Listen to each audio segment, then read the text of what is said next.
Bienvenido nuevamente a nuestra serie de videos del módulo 4. Aquí aprenderás sobre una de las operaciones unitarias más importantes dentro de la vida de un ingeniero químico, la destilación.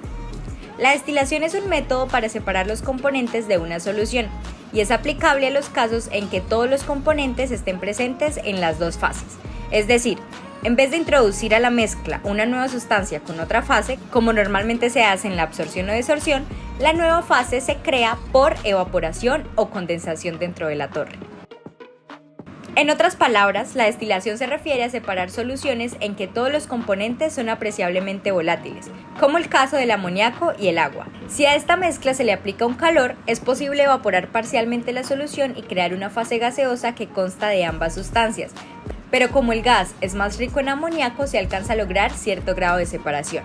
Si seguimos este proceso con la manipulación adecuada de las fases mediante evaporaciones y condensaciones repetidas, posiblemente se logre una separación casi completa y recobraremos los dos componentes de la mezcla con la pureza deseada.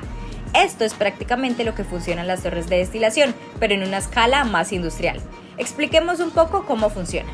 Las torres de destilación están conformadas por platos. La mezcla de alimentación o mezcla a separar se introduce en cualquiera de estos platos. Al empezar, la fase de vapor se eleva hacia la parte superior al plato de alimentación y se lava con un líquido para arrastrar el componente más volátil. Pero, ¿de dónde sale ese líquido? Este se obtiene condensando el mismo vapor que sale por la parte superior. Este vapor que se devuelve a la torre en forma líquida se conoce como reflujo. Y el componente más volátil que se despoja por completo de la torre se llama destilado, que puede ser en fase vapor o líquida dependiendo si se trata de un condensador parcial o total. Ahora bien, en la sección inferior al plato de alimentación, el líquido se separa del componente volátil mediante un vapor que se produce en el rehervidor del fondo, debido a la evaporación parcial de ese mismo líquido. Aquí, el líquido no evaporado y enriquecido con el componente menos volátil sale de la torre y se le conoce como residuo. Al igual que en el anterior tema, las torres de destilación y su funcionamiento se explican más a fondo en el curso de Operaciones Unitarias 2.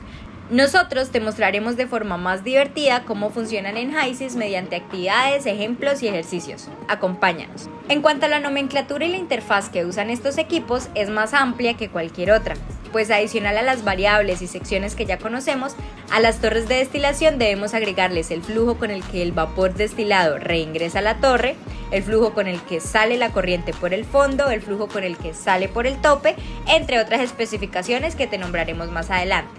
Antes de entrar en materia, veamos un poco cómo luce la primera parte de la interfaz de las torres de destilación. Como ves en su icono, no es una simple torre y ya, pues cuenta con un condensador ubicado en la parte superior y el rehervidor en la parte inferior. Lo primero que nos aparecerá después de dar doble clic sobre ella es la siguiente ventana, donde debemos hacer una pequeña configuración del rehervidor.